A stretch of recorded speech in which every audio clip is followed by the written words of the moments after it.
Pinagaling ni Jesus ang isang ketongin. Mateo 8, 1 hanggang 34.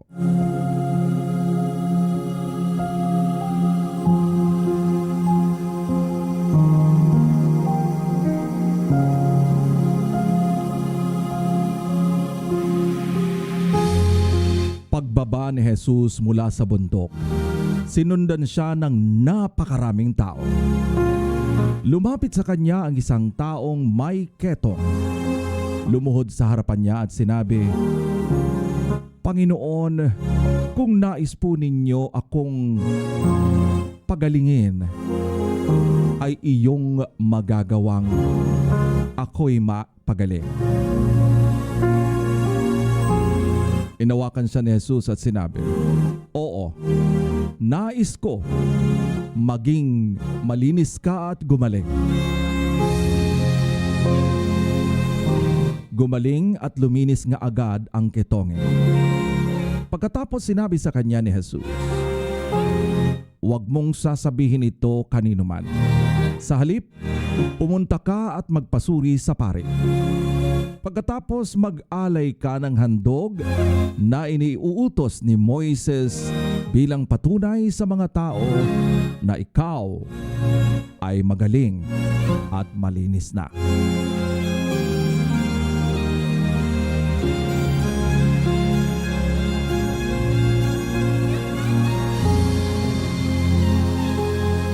Ang pagpapagaling sa katulong ng Kapitang Romano. Pagpasok ni Jesus sa Capernaum, lumapit sa kanya ang isang opisyal ng hukbong Romano at nakiusap, "Ginoo, ang aking katulong ay naparalisado. Siya po'y nakaratay sa bahay at lubhang nahihirapan." Sinabi ni Jesus, "Pupuntahan ko siya at pagagalingin." Ngunit sumagot sa kanya ang opisyal, "Ginoo, hindi po ako karapat-dapat na puntahan pa ninyo sa aking bahay. Sabihin lamang po ninyo at gagaling na ang aking katulong. Ako'y nasa ilalim ng mga nakakataas na pinuno at may nasasakupan ding mga kawal. Kapag inutusan ko ang isa, pumunta ka roon, siya'y pumupunta. At ang isa naman, halika, siya'y lumalapit. Kapag sinasabi ko sa aking alipin, gawin mo ito, ginagawa nga naman niya iyon." Namangha si Jesus ang marinig ito at sinabi niya sa mga taong sumusunod sa kanya, "Tandaan ninyo, hindi pa ako nakakakita ng ganito kalaking pananampalataya sa buong Israel. Tandaan ninyo, marami ang darating buhat sa silangan at sa kanluran at dudulog sa hapag na kasalo ni Abraham, Isaac at Jacob sa kanyang kaharian, sa kaharian ng langit. Ngunit ang mga taong dapat sana'y kasama sa kaharian ay itatapon sa kadiliman. Mananangis sila doon at mangangalit ang kanilang mga ngipin." At sinabi ni Jesus sa opisyal, "Umuwi ka na. Mangyayari ang hinihiling mo ayon sa iyong pananampalataya." Sa oras ding iyon ay gumaling ang katulong ng kapitan.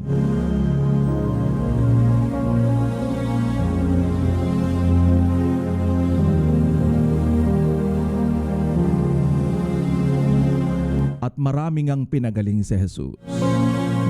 Pumunta si Jesus sa bahay ni Pedro at nakita niya roon ang biyanan nito na nakaratay at nilalagnat. Nawakan ni Jesus ang kamay ng babae at nawala ang lagnat nito. Bumangon ang babae at naglingkod kay Jesus. Nang gabing iyon, dinala kay Jesus ang maraming sinasapian ng mga demonyo.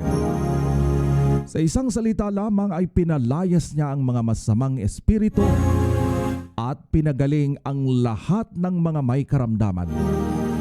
Sa gayon natupad ang sinabi ni Propeta Isaias. Inalis niya ang ating mga kahinaan. Pinagaling ang ating mga karamdaman.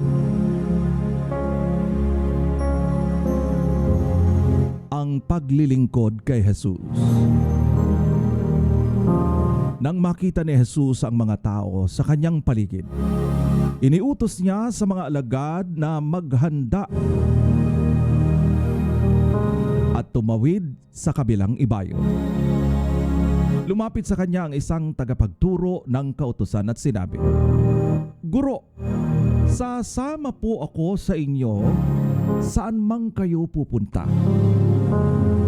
Ngunit sumagot si Jesus, "May mga lungga ang mga asong gubat at may mga pugad ang mga ibon.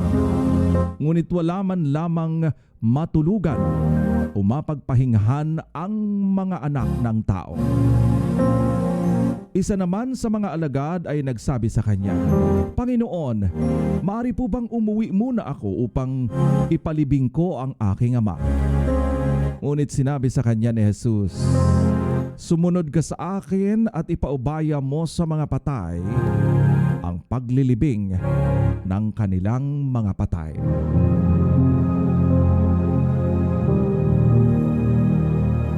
Pinatigil ni Jesus ang bagyo sa lawa. Sumakay si Jesus sa bangka, kasama ang kanyang mga alagad. At habang sila'y naglalayag sa lawa, si Jesus ay natutulog. Biglang bumugso ang isang malakas na unos at halos natabunan ang mga alon ang bangka. Kaya nilapitan ng mga alagad si Jesus at ginising ito. "Panginoon, iligtas niyo kami. Mamamatay na kami," sabi nila. Ngunit sinabi niya sa kanila, "Bakit kayo natatakot? Napakaliit ng inyong pananampalataya." Bumangon siya, pinatigil ang hangin at mga alon, at bumuti na ang panahon. Namangha silang lahat at sinabi, "Ano kayang uri ng tao ito? Maging ang hangin at ang lawa ay sumusunod sa kanya."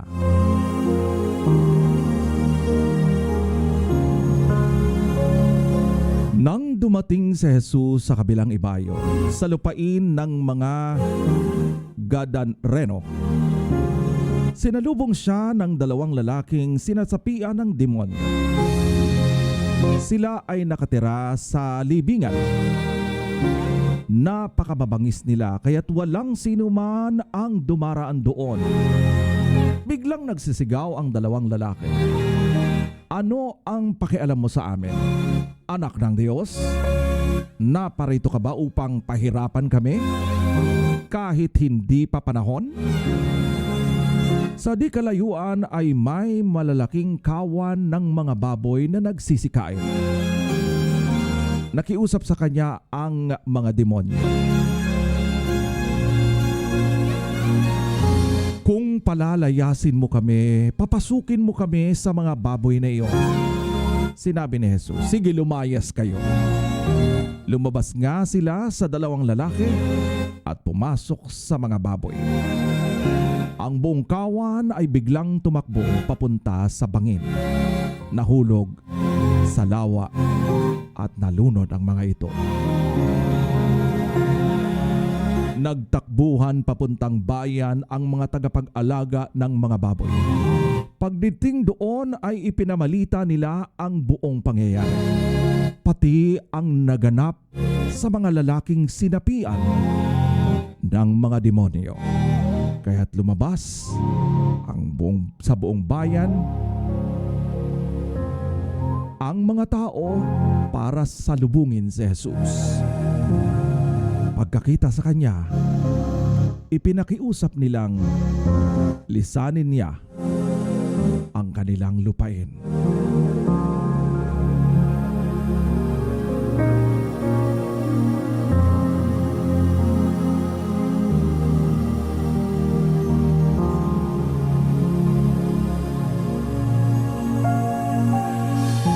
Jesus heals a man with leprosy.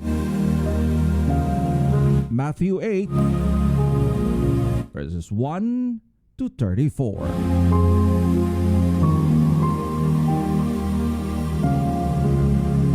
When Jesus came down from the mountainside, large crowds followed him.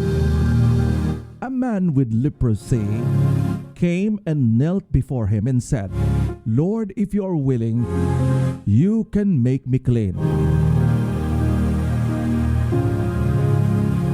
Jesus reached out his hand and touched the man. "I am willing," he said. "Be clean." Immediately he was cleansed of his leprosy. Then Jesus said to him, "See that you don't tell anyone, but go, show yourself to the priest and offer the gift Moses commanded as a testimony to them."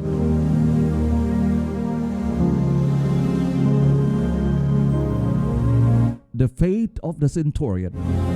When Jesus had entered Capernaum, a centurion came to him asking for help. "Lord," he said, "my servant lies at home paralyzed, suffering terribly." Jesus said to him, "Shall I come and heal him?" The centurion replied, "Lord, I do not deserve to have you come under my roof, but just say the word, and my servant will be healed. For I myself, I am a man under authority, with soldiers under me. I tell this one, 'Go,' and he goes, and that one, 'Come,' and he comes. I say to my servant, 'Do this,' and he does it."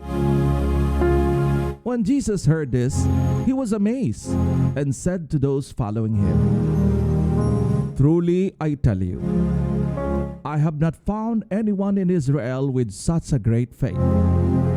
I say to you that many will come from the east and west and will take their places at the feast with Abraham, Isaac, and Jacob in the kingdom of heaven. But the subject of the kingdom will be thrown outside into the darkness, where there will be weeping and gnashing of teeth." Then Jesus said to the centurion, "Go, let it be done just as you believe it would." And his servant was healed at that moment. When Jesus came into Peter's house, he saw Peter's mother-in-law lying in bed with a fever. He touched her, and the fever left her, and she got up and began to wait on him. When evening came, many who were demon-possessed were brought to him, and he drove out the spirits with a sword and healed all the sick. This was to fulfill what was spoken through the prophet Isaiah. He took up our infirmities and bore our disease. The cost of following Jesus. When Jesus saw the crowd around him, he gave orders to cross and to the other side of the lake. Then a teacher of the law came to him and said, "Teacher, I will follow you wherever you go." Jesus replied, "Foxes have dens and birds have nests, but the Son of Man has no place to lay his head." Another disciple said to him, "Lord, first let me go and bury my father." But Jesus told him, "Follow me and let the dead bury their own dead."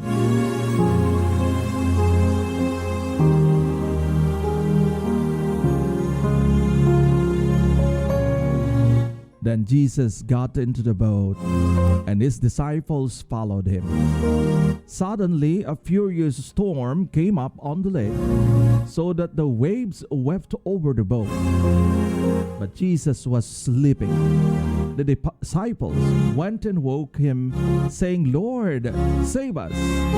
We're going to drown." replied, "You of little faith, why are you so afraid?" Then he got up and rebuked the winds and the waves, and it was completely calm. The men were amazed and asked, "What kind of man is this? Even the winds and the waves obey him."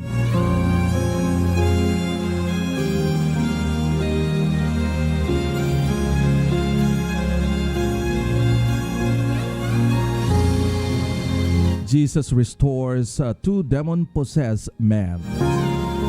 When he arrived at the other side in the region of Gadarenes, two demon-possessed men coming from the tombs met him.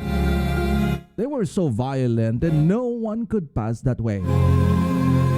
"What do you want with us, Son of God?" they shouted. "Have you come here to torture us before the appointed time?" Some distance from them, a large herd of pigs was feeding. The demon begged Jesus, "If you drive us out, send us into the herd of pigs." He said to them, "Go." So they came out and went into the pigs, and the whole herd rushed down to the steep bank into the lake and died in the water. Those tending the pigs ran off, went into the town and reported all this, including what had happened to the demon-possessed man. Then the whole town went to meet Jesus, and when they saw him, they pleaded with him to leave their region.